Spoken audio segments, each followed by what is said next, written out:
Okay, all right, thinking the speeches. Let's review. Okay, without looking, what are some of the things that you would get right at the beginning of your article and speech? What would be things you would include right at the beginning? The general topic of the discussion. Okay, general topic or impression of the speech, right? Who, exactly. If it's a speech, you would expect probably to have an immediate identification lead in this case, right? For this type of article. Other things? Alex, do you remember what else you would include in an article about speech?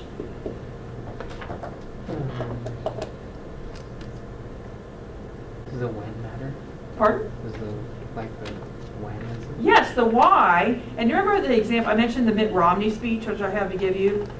Do you remember why I brought that up?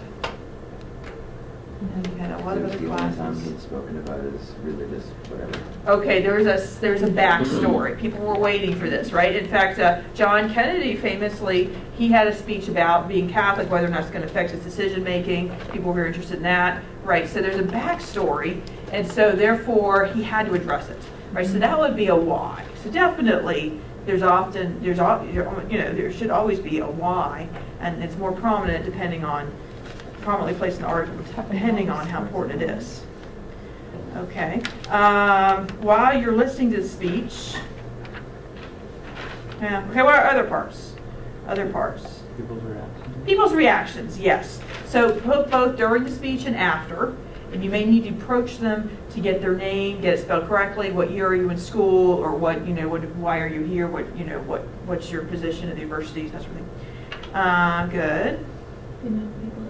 Yeah, the number of people look around, estimate the number of people who are there, the attitude of the crowd. Sometimes they might seem sleepy, they might seem bored. Other times they might seem roused to action, or might be very polarized, like the In Culture example in the book, right? So notice the reaction as the speech is ongoing.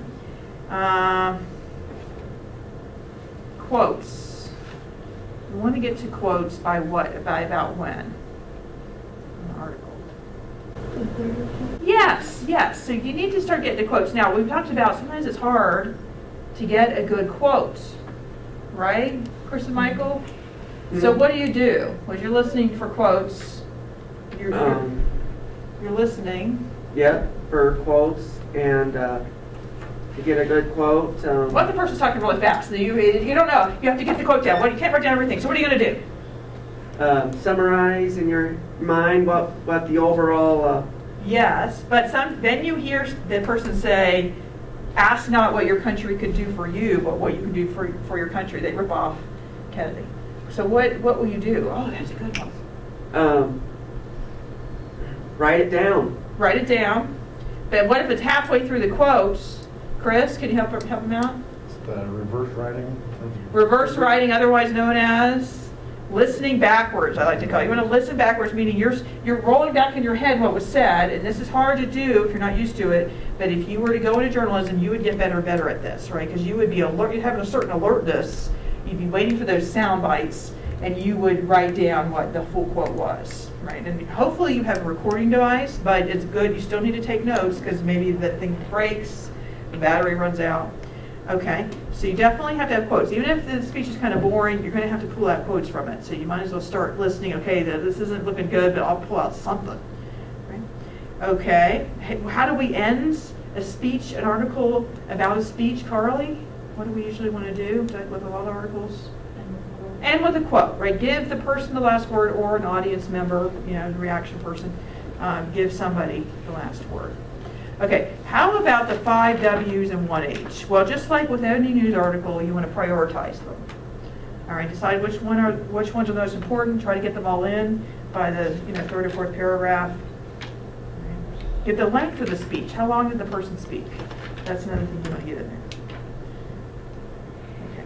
Now, one thing I didn't mention. One thing I didn't mention is that you do not usually want to write this chronologically, not usually.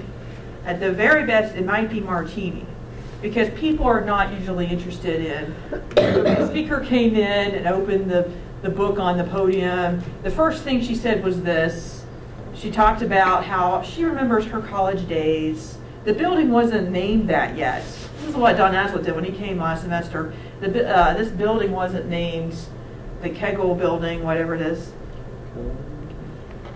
Anyway, but he had fond memories of that particular professor. And he had an anecdote about that. I did have one student start off her article with this lengthy anecdote that had nothing to do with the speech, not really.